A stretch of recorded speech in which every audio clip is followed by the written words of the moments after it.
Un'iniziativa sicuramente di grande livello culturale, avete adottato oggi la chiesa di San Giorgio, abbiamo visto anche il cardinale Don Franco, i ragazzi, una bella iniziativa, Preside. Sì, allora in sostanza nel progetto Alternanza Scuola-Lavoro alcune classi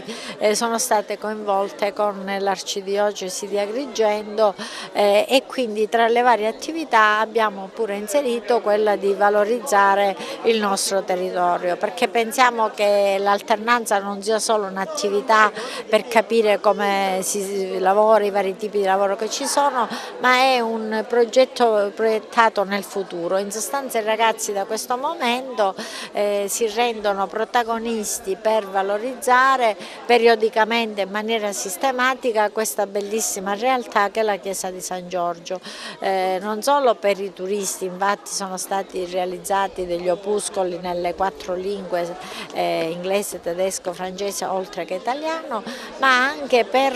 accompagnare il cittadino di Agrigento stesso che a volte sconosce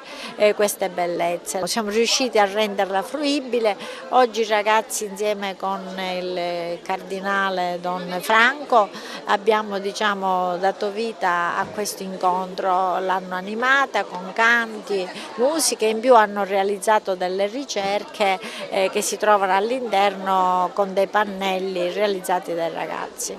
Un momento di quelli importanti anche se fatti in punta di piedi, era presente tutta la scuola e il fatto che si vadano riscoprendo piccoli gioielli di questa bella Agrigento, proprio mentre la tendenza è quella di dimenticare e abbruttire tutti. Questo diventa, io sempre dico, un messaggio di speranza. E il fatto che in questo sono interessati i giovani, questo è un motivo in più per dire che se i giovani davvero si impossessano della città e la sentono proprio, questa città potrà coniugare i verbi al futuro. Noi come Chiesa ci siamo proposti di risottolineare questi gioielli che ci sono. C'è un gruppo di giovani che gestisce un po' la visita alla cattedrale, al museo, a Santa Maria dei Greci e sono dei ragazzi che stanno parlando della loro città ai turisti. Se tutti sentiamo l'importanza di presentare questa la più bella città del mondo, come fu detto, credo che allora davvero diventerà la più bella. Come avete affrontato questa iniziativa sicuramente interessante che ha visto proprio i ragazzi impegnarsi e che si impegneranno nel futuro? L'idea di utilizzare questo spazio aperto alla città e quindi di rendere fruibile una chiesa che fino praticamente all'altro ieri è stata chiusa e che molti sconoscono, è nata da un incontro che abbiamo avuto con Padre Pontillo e da questo incontro, mettendo un attimo assieme sul tavolo le nostre idee, siamo riusciti a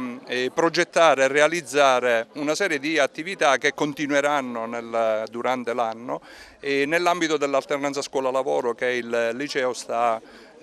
portando avanti. Ma in ogni caso l'attività è molto importante appunto perché renderà fruibile la chiesa di San Giorgio che molti praticamente sconoscono ancora a tutt'oggi. Speriamo appunto di farla conoscere a quanti più agrigentini possibile.